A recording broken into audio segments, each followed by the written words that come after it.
देवी अरुंधति, मेरे जीवन में आनंद की फुहार बनकर आई हो तुम, हर्ष की वर्षा बनकर आई हो तुम, और उससे भी पहले श्रद्धा और भक्ति का सगुण रूप हो तुम। वो रूप पाने के लिए जो कष्ट तुमने सहे हैं, उनका वर्णन करना असख्य है। तुम महान हो, श्रद्धा की पात्र हो, मेरा तुम्हें बार बार नमन। मुझे लज्जित न करिए स्वामी। संध्या का प्रायश्चित और अरुंधति का ये रूप आप ही के कारण संभव हुआ है। यदि आप मुझे शिव भक्ति की महिमा न सुनाते, देवादिदेव शिव शंकर को मनाने का मंत्र न देते, तो आज हम दोनों का इस रूप में मिलन न होता। स्वामी, इस प्रकार जो भी हुआ है, उसका संपूर्ण श्रेय आप ही को जाता है। इसका संपूर्ण श्रेय देवादिदेव शिव शंकर जी को जाता है, मुझे नहीं। जगत में जो कुछ हो चुका है, जो हो रहा है और जो होने वाला है, वो सब कुछ देवादिदेव की इच्छा के अनुसार ही होता है। सर्व कर्मों के कर्ता धर्ता श्री शिव ही हैं। संसार में सुख दुख का सामना करने का एक ही महामंत्र है, जो असंभव को संभव, अप्राप्य को प्राप्य कर दिखाता है, और वो महामंत्र है ओम नमः शिवाय।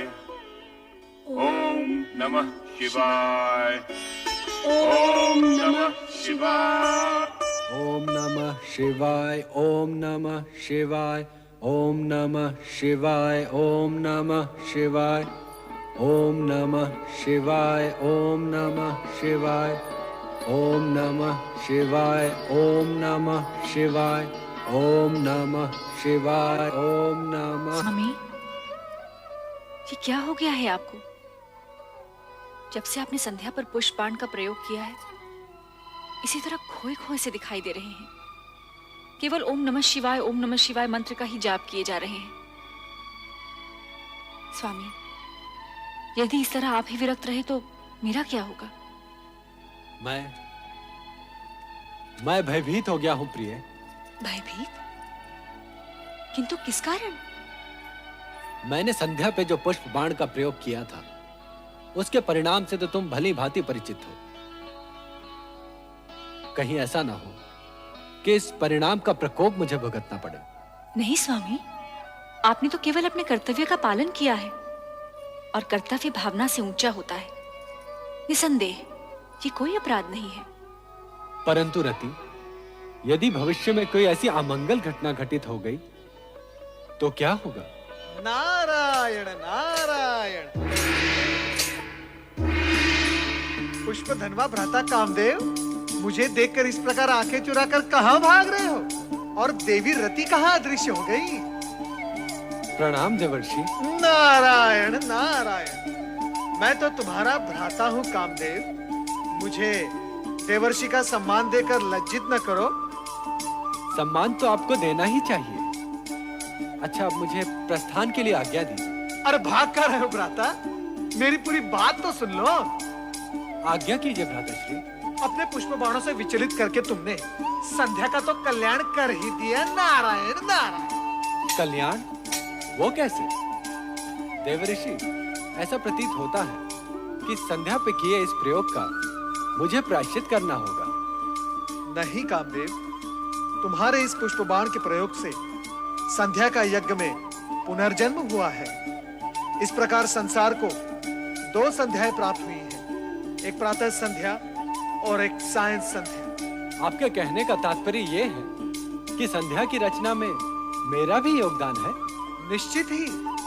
केवल इतना ही नहीं, संध्या महासती अरुंधति के रूप में महर्षि वशिष्ठ की पत्नी बन गई है। भ्राता, अब अपने पुष्प बाणों का प्रयोग किस पर करने की सोच रहे हो?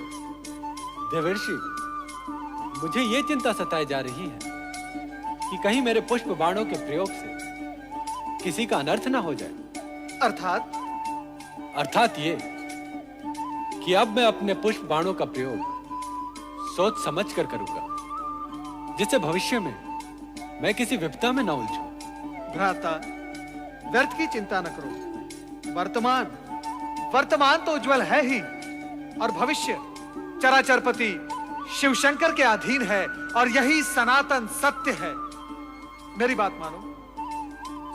परमपिता ब्रह्मा ने जो तुम पर दायित्व सौंपा है, उसे अपना कर्तव्य मान पुष्प बाणों का उचित समय पर उपयोग करते चलो। यही तुम्हारा धर्म है और कर्म भी। नारायण नारायण। ओम नमः शिवाय। ओम नमः शिवाय। परमपिता ब्रह्मदेव की जय हो। ओम नमः शिवाय। आओ नारद, तुम्हारा स्वागत है पुत्र। देवर्षि, इस बार क्या समस्या लेकर आए हैं? समस्या नहीं, मन में एक प्रश्न लेकर आपके दर्शन के लिए आया हूं मैं परमपिता। तुम तो स्वयं साक्षात प्रश्न हो। तुम्हारे आने का अर्थ है प्रश्न सन्मुख आ गया। पूछो, क्या पूछने के इच्छुक हो? मैं अभी अभी भ्राता कामदेव से मिलकर आ रहा हूं। संध्या प्रकरण के पश्चात वे अत्यंत विचलित रहने लगे हैं। अब वे अपने पुष्प बाणों का उपयोग करने से भयभीत होते हैं। ये उचित ही है नारद। उस समय तो कामदेव किसी तरह बचकर भाग निकला, किंतु अब उसे बहुत सोच समझकर अपने पुष्प बाणों का प्रयोग करना होगा। कामदेव को विवेक से अपनी शक्ति का प्रयोग करना चाहिए। आप सत्य ही कह रही हैं देवी सरस्वती, परंतु कामदेव ने अपने पुष्प बाणों का जो प्रयोग संध्या पर किया था, वो तो शुभ ही रहा। देवी संध्या अब सती अरुंधति बन गई है और ऋषि वशिष्ठ के आश्रम की शोभा बढ़ा रही है। हाँ, सो तो है। भगवान शिव के प्रत्येक कार्य का उद्देश्य उत्तम होता है, चाहे कुछ समय के लिए वो दुखदायी ही क्यों ना दिखाई दे। देवी, मेरे पहले प्रश्न का समाधान तो हो गया, परंतु दूसरा प्रश्न क्या है, वो भी पूछ लो। आपकी पौत्री मेरी भतीजी दक्ष पुत्री सती बेचारी अपने पिता की इच्छा के विरुद्ध शिव आराधना कर रही है, उसका क्या होगा? शिव आराधना का परिणाम तो कल्याणकारी ही होता है। इस विषय में कभी कोई शंका मन में मत लाओ नारद। परंतु आप भ्राता दक्ष को समझाते क्यों नहीं कि सती की शिव भक्ति का विरोध करना छोड़ दे? ये असंभव है नारद। दक्ष अपना स्वभाव कभी नहीं छोड़ेंगे। अर्थात सती को अपने तप के बल पर ही पिता के विरोध का सामना करते हुए अपना अभीष्ट प्राप्त करना होगा। हाँ नारद, जो हो रहा है शिव की इच्छा से हो रहा है। तुम इस विषय में चिंता करना और प्रश्न उठाना छोड़ दो। ओम नमः शिवाय। नमः शिवाय। ओम नमः शिवाय। सर्वेश्वर भोलेनाथ, क्या मेरी आराधना में कोई त्रुटि रह गई है या आप मेरी धैर्य की परीक्षा ले रहे हैं, ये मैं नहीं जानती। किंतु स्वामी, आप मुझे शीघ्र ही दर्शन दीजिए। मेरी आंखें आपके दर्शन के लिए तरस रही हैं स्वामी, तरस रही हैं। ओम नमः शिवाय। शिव शिव शिव शिव शिव शिव शिव। ओम। यहाँ तो किसी की परीक्षा हो रही है, और किसी की परीक्षा और आराधना में विघ्न डालना उचित नहीं है नारद। चुपचाप यहाँ से निकल चलो। नारायण नारायण। भ्राता दक्ष का महल तो सूना पड़ा है, कहाँ गए होंगे सब लोग? चलो नारद, भावज वीरणी के कक्ष की ओर, कदाचित वहां भेंट हो जाए। नारायण नारायण।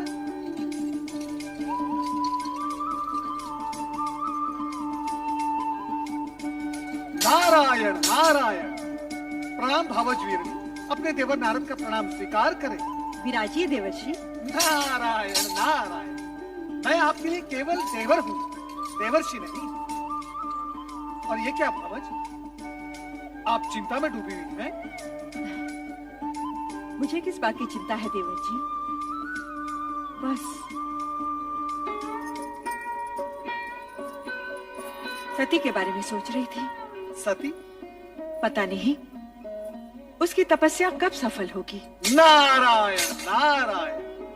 भावज, सती तो शक्ति का अवतार है। शिव जी को उनकी प्रार्थना स्वीकार करनी ही होगी। अब उनकी प्रार्थना स्वीकार होने में अधिक समय नहीं लगेगा। सच कह रहे हैं देवर जी। क्या आपको अपने देवर से असत्य की अपेक्षा है? मैं तो असत्य से भागता रहता हूँ और भक्ति और जन कल्याण के मार्ग पर चलता रहता हूँ। ये क्या भावज, आप फिर सोच में डूब गई? क्या करूं? आपके भ्राता और मेरे स्वामी का रूखा व्यवहार देखकर तो कभी कभी भय लगता है। उनके रूखे व्यवहार की आपने अच्छी कही। उनका तो जन्म ही परमपिता ब्रह्मा जी के पैर के अंगूठे से हुआ है। वो तो हर भली वस्तु को ठोकर मारने की सोचते रहते हैं। नारायण नारायण। और भगवान शिव जी का नाम लेते ही वो शिव शिव शिव शिव। भगवान भोलेनाथ उनको सद्बुद्धि दे, इतना ही मैं कह सकता हूँ। महाराज की जय हो। लो, जिनका नाम लिया वो पधार भी गए। अब मैं चलता हूँ। ठहरिए ना देवर जी, तनिक आप ही इन्हें समझाइए। शिव शिव शिव शिव शिव। क्या ये हठी जीव समझाने से समझने वाले हैं? नारायण नारायण। अरे नारद जी, आप? नारायण नारायण। भ्राता नारद कहिए ना भैया। आपके मुख से भ्राता शब्द सुनने के लिए ही तो मेरा आगमन यहाँ हुआ है। कहिए भ्राता नारद, कैसे हैं आप? तो चारों ओर भ्रमण करते रहते हैं। आपने हमारी शिव की धुन में खोई बेटी को भी कहीं देखा होगा। अब आप ही बताइए, क्या एक राजकुमारी को ये पागलपन शोभा देता है? आप उसे समझाते क्यों नहीं कि वो ये बचपना छोड़ दे? अब वो विवाह के योग्य हो गई है। नारायण नारायण। वो विवाह के लिए ही तो शिव आराधना कर रही है। क्या आप इतना भी नहीं समझते? उसकी आराधना सफल होगी। भगवान भोलेनाथ के साथ उसका विवाह होगा। इसमें आपको संदेह क्यों हो रहा है? नारायण नारायण। नहीं, मैं ऐसा नहीं होने दूंगा। मैं ये अनर्थ नहीं होने दूंगा। नारायण नारायण। भावज, आप क्यों व्याकुल हो रही हैं? होगा वही जो भगवान शिव शंकर को स्वीकार होगा। नारायण नारायण। मेरी सती का क्या होगा? क्या होगा मेरी सती का? मेरी सती का क्या होगा? मैं तुम्हें एक नहीं अनेक बार समझा चुका हूं कि सती को शिवाराधना साधना करने से रोको। उसे समझाओ महारानी कि वो अपने मन में शिव के प्रति इतनी निष्ठा भक्ति जगाकर अनर्थ ना करे। जो स्वयं अपने होने का अर्थ जानने के प्रयास में लगा हो, वो कोई अनर्थ कैसे कर सकता है? और रही बात सती को शिव की आराधना उपासना करने से रोकने की, तो स्वामी, आराधना उपासना निष्ठा ये तो मन की भावनाएं होती हैं, और भावनाओं पर भला कोई कैसे अंकुश लगा सकता है? ये सब कहकर तुम हमारी अवज्ञा कर रही हो महारानी। मैं ऐसी धृष्टता कैसे कर सकती हूँ? धृष्टता? धृष्टता नहीं तो ये हमारी आज्ञा का पालन भी नहीं। महारानी, माँ होने के नाते अपनी संतान का शुभ अशुभ सोचना तुम्हारा कर्तव्य है, तो पथ भ्रष्ट होने पर उसे उचित मार्ग दिखाना तुम्हारा धर्म भी है। आप संभवतः उचित कह रहे हैं स्वामी, परंतु हमारी सती ना तो कोई अशुभ कार्य कर रही है और ना ही वो पथ भ्रष्ट हुई है। वो वही कर रही है जो उसके ज्ञान के अनुसार उचित है। तुम्हारा तात्पर्य है कि सती इस योग्य हो गई है कि उसे ज्ञान अज्ञान का बोध होने लगा है? नहीं महारानी नहीं, तुम्हारी ये सब बातें बुद्धिमता का परिचय नहीं दे रही। मैं आपके समान बुद्धिमान नहीं स्वामी, किंतु इतनी बुद्धिहीन भी नहीं कि तुम्हारी बुद्धिमता के दर्शन तो इसी सत्य में हो रहे महारानी कि अपनी अन्य युवा कन्याओं की अपेक्षा तुम्हें केवल सती की चिंता अधिक रहती है। तुम्हारी ममता नेह स्नेह सती के प्रति अधिक है। ये आपका भ्रम है स्वामी, सत्य नहीं। शरीर को अपने प्रत्येक अंग से एक सा मोह होता है, पुष्पमाला को अपने प्रत्येक पुष्प से एक सा स्नेह होता है, मुझे भी अपनी हर संतान से एक सा। शब्दों को उपमाओं द्वारा अलंकृत करने की योग्यता तो तुमने है, ये मैं जानता हूँ महारानी। परंतु क्या तुम मुझे ये बताओगी कि सती के लिए शिव आराधना ही क्यों आवश्यक है? मैं कहता हूँ कि शिव की अपेक्षा श्री हरि विष्णु जी की आराधना भी तो हो सकती है। हो सकती है, परंतु केवल श्री हरि विष्णु की आराधना करने वाला शिव जी का प्रिय भक्त नहीं हो सकता। उसी प्रकार शिव जी की आराधना करने वाला श्री हरि विष्णु का परम भक्त नहीं हो सकता। श्री हरि विष्णु और शिव जी दोनों ही एक दूसरे के पूरक हैं। इस हेतु श्री हरि विष्णु की उपासना करने वाले पर भोलेनाथ सदा प्रसन्न रहते हैं और अजर अमर सदाशिव की उपासना करने वाला श्री हरि विष्णु की कृपा का पात्र होता है। महारानी, हमने तुमसे सती के मन में विवेक जगाने की बात कही थी और उत्तर में तुमने ज्ञान भक्ति का पूरा अध्याय सुना डाला। परंतु एक सत्य ध्यान पूर्वक सुन लो महारानी, कि हम सती की शिव भक्ति का विरोध करते हैं और करते रहेंगे। हम उसका गुणगान कभी नहीं सुन सकते। हमें शिव से घृणा है, घृणा।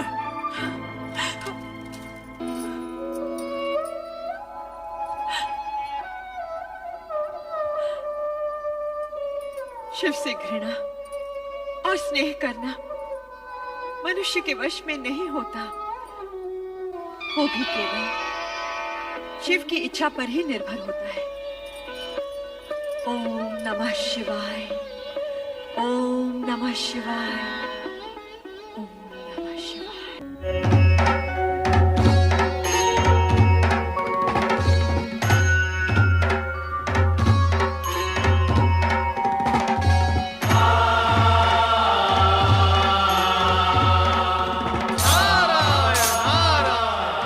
देवादिदेव सदाशिव के चरणों में नारद का प्रणाम।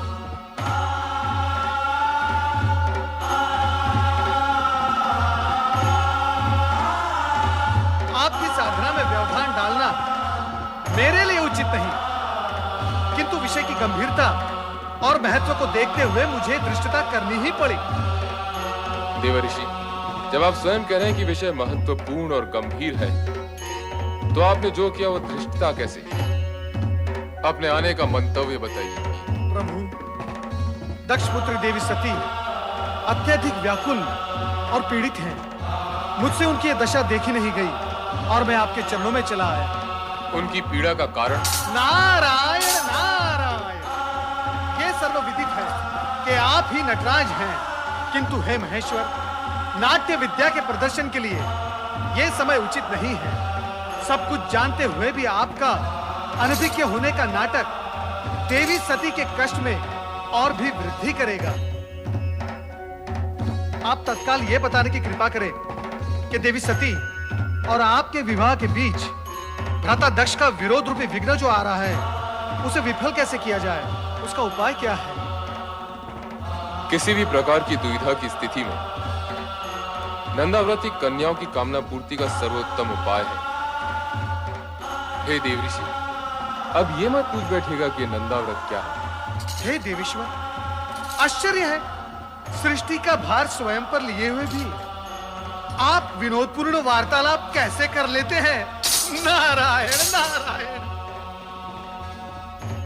देवी सती की आराधना का परिणाम क्या निकलेगा, यह जानना मेरे लिए तो असंभव है। किंतु हे महेश्वर, आपकी लीला आप ही जाने।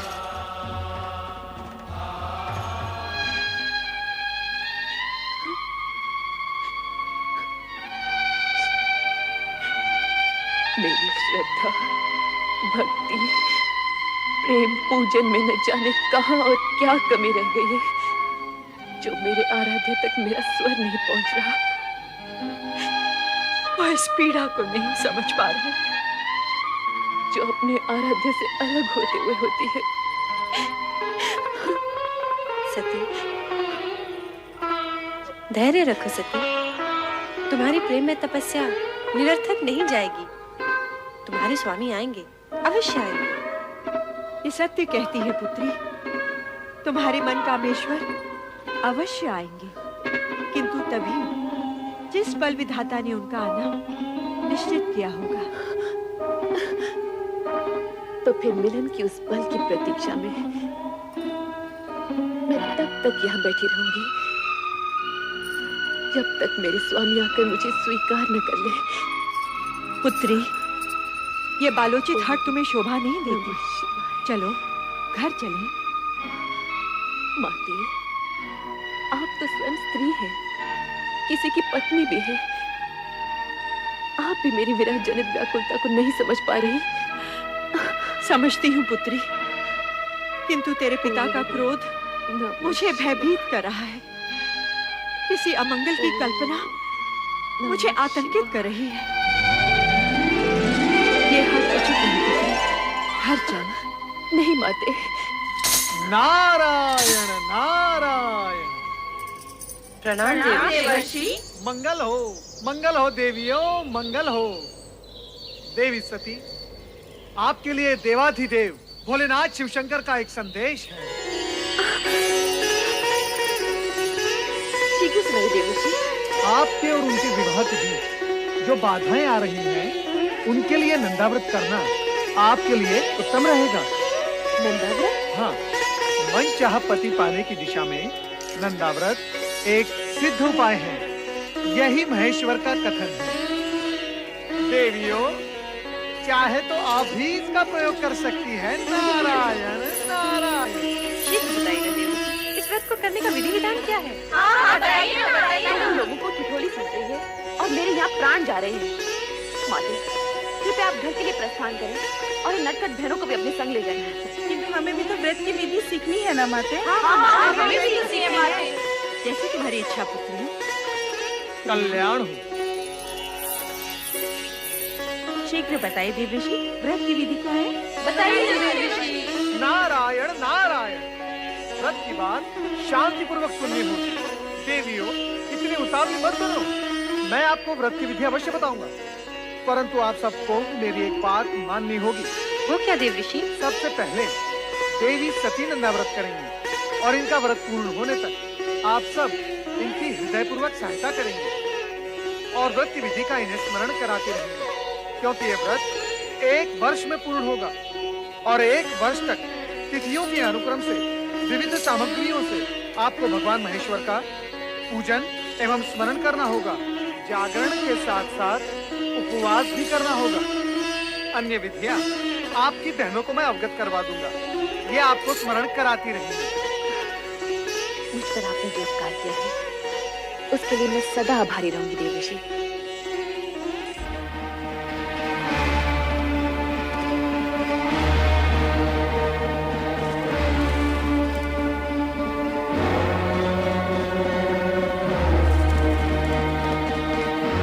सुलेखा, सुलेखा। जी महाराज। तुम्हारी स्वामी कहाँ गई हैं? वो नदी स्नान को गई है महाराज। नदी स्नान? वो भी इस कुबेला में? नहीं नहीं, कदाचित वे राजकुमारी सती के साथ हैं। वो तो वहाँ नित्य जाती ही है ना। स्वामी नहीं आ गई महाराज। ठीक है, तुम जा सकती हो। महारानी, सती कहाँ है? वो अपनी बहनों के साथ संध्या भ्रमण के लिए गई है। संध्या भ्रमण? हाँ। या नदी भ्रमण? हम सभी नदी तट पर थे, मैं, सती और उसकी बहनें।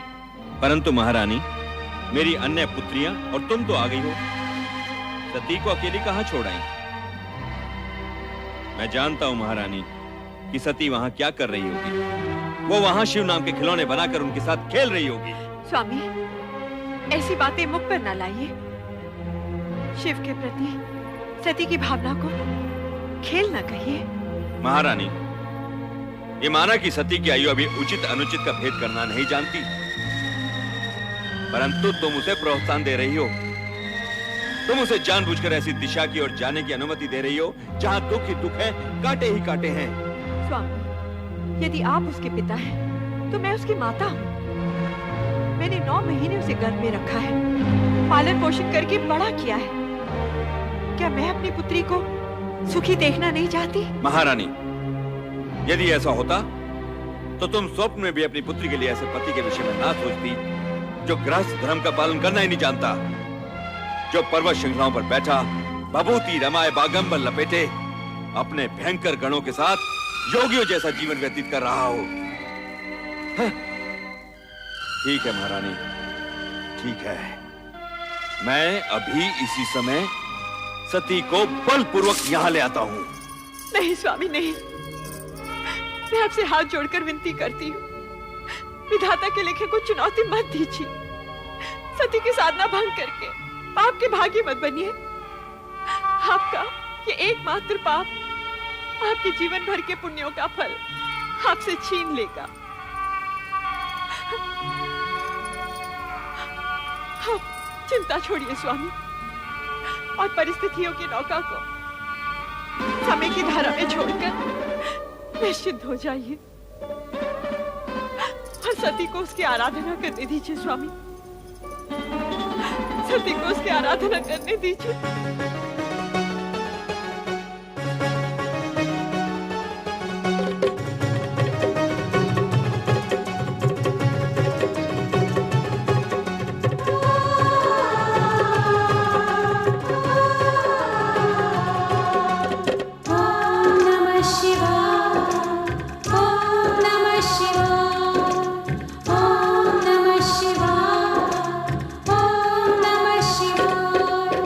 नंदा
सती,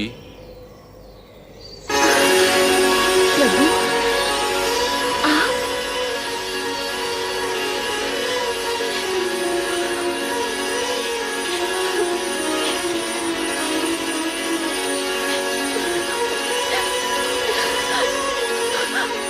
स्वामी, स्वामी, मैं आपके दर्शन पाके धन्य हुई स्वामी।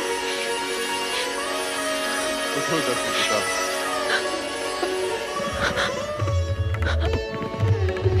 समर्पण एवं निष्ठा भाव से किए गए तुम्हारे व्रत से हम प्रसन्न हुए।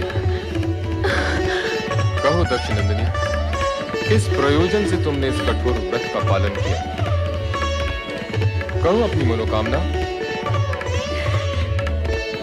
तुम अभीष्ट वर की अधिकारिणी हो। मुझे अभीष्ट वर प्राप्त होगा ना भगवान? अवश्य होगा। कहो दक्षपुत्री, क्या इच्छा है? हे सर्वज्ञ सर्वव्यापी अंतर्यामी, मेरे मन का सत्याम से छिपा नहीं। मैंने बाल्यकाल से पति रूप में आप ही की कामना की है।